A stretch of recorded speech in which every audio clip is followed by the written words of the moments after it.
ओम शांति। आज सुनेंगे हम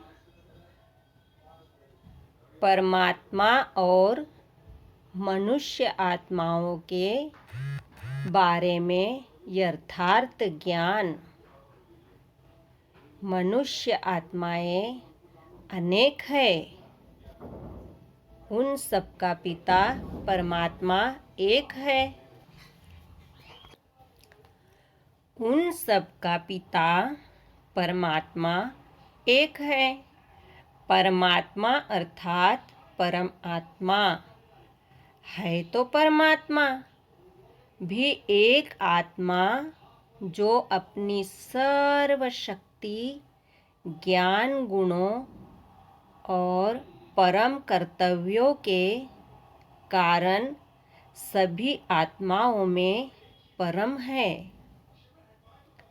आत्मा सो परमात्मा अर्थात आत्मा में स्वयं ही परमात्मा है।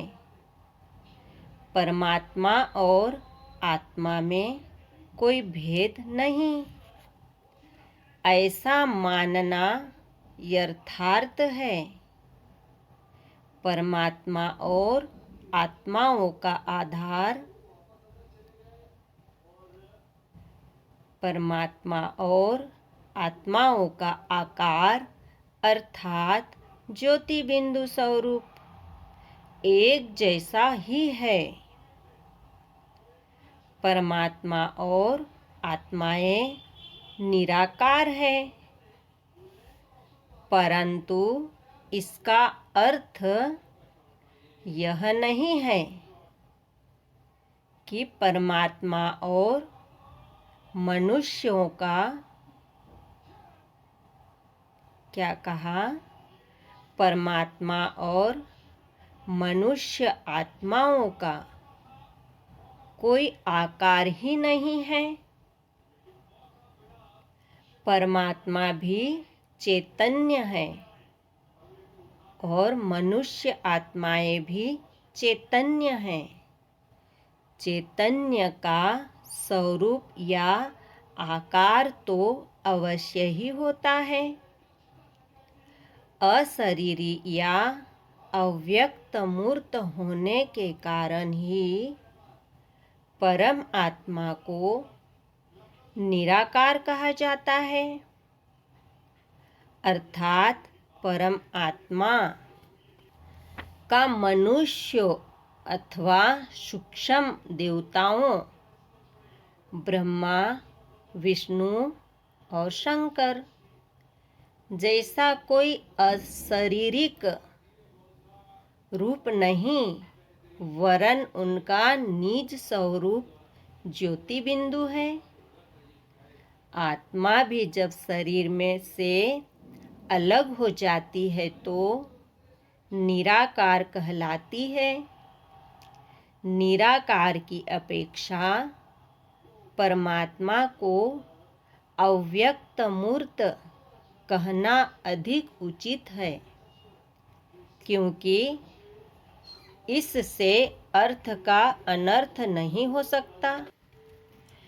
इतनी सी भूल ने आज मनुष्यों को अज्ञानी बना दिया। परमात्मा पतित पावन ज्ञान के सागर और ज्ञान दाता है। इससे यह स्मरण होता है कि परमात्मा भी मनुष्य आत्माओं के तरह मन, बुद्धि सहित है। वह प्रेम का सागर और सर्वज्ञ है, तो अवश्य ही अविनाशी संस्कारों वाले हैं। मनुष्य आत्माओं और परमात्मा में भेद यह है कि परमात्मा जन्म मरण के चक्कर में नहीं आते, जबकि मनुष्य आत्माएं जन्म मरण के चक्कर में आने के कारण पवित्र से अपवित्र ज्ञानी से अज्ञानी, शांत से अशांत बनती है। परमात्मा को आत्माओं का पिता और रचयिता इसीलिए कहा जाता है कि जब सब मनुष्य आत्माएं अज्ञान और विकारों के वश हो जाती है, तब परमात्मा उन्हें पुण्य शुद्ध स्वरूप बना देते हैं। इसी कारण परमात्मा का नाम शिव अर्थात कल्याणकारी है। ब्रह्मा, विष्णु और शंकर इन तीन सूक्ष्म देवताओं का रचयिता होने की वजह से परमात्मा को त्रिमूर्ति कहा जाता है। परमात्मा को निराकार इसीलिए भी कह दिया जाता है क्योंकि उनका रूप और आकार इन स्थूल आँखों, चर्म, चक्षुओं से देखा नहीं जाता क्योंकि यह स्थूल आँखें 5 तत्वों पृथ्वी, जल, अग्नि, वायु और आकाश की बनी हुई है और ये भौतिक वस्तुओं को ही देख सकती है। इनके द्वारा आत्माओं और परमात्मा को नहीं देखा जा सकता। परमात्मा के अति सूक्ष्म बिंदु स्वरूप का साक्षात्कार दिव्य दृष्टि से होता है।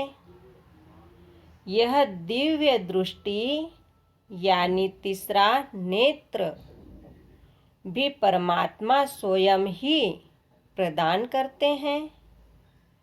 साक्षात्कार में परमात्मा का बिंदु रूप अग्नि व ज्योति जैसे लाल सुनहरी रंग का अथवा जैसे चढ़ते व छिपते सूर्य का रंग होता है, देखने में आता है। मंदिरों में शिवलिंग परमात्मा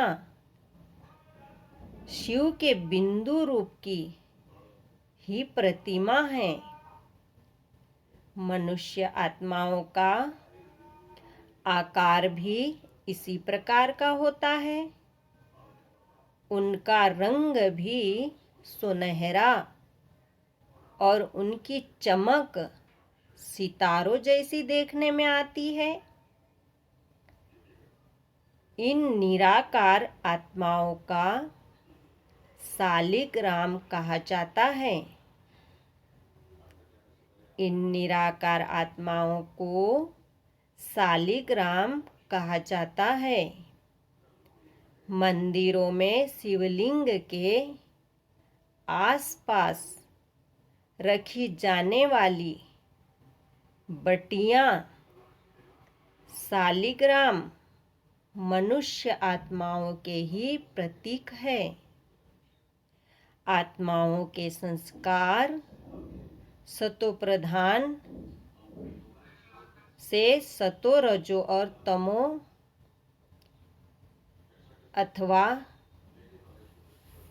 बाबा ने कहा लास्ट में संस्कार सतो प्रधान से सतो, रजो और तमो अवस्था में बदलते रहते हैं। ओम शांति, ओम शांति, ओम शांति।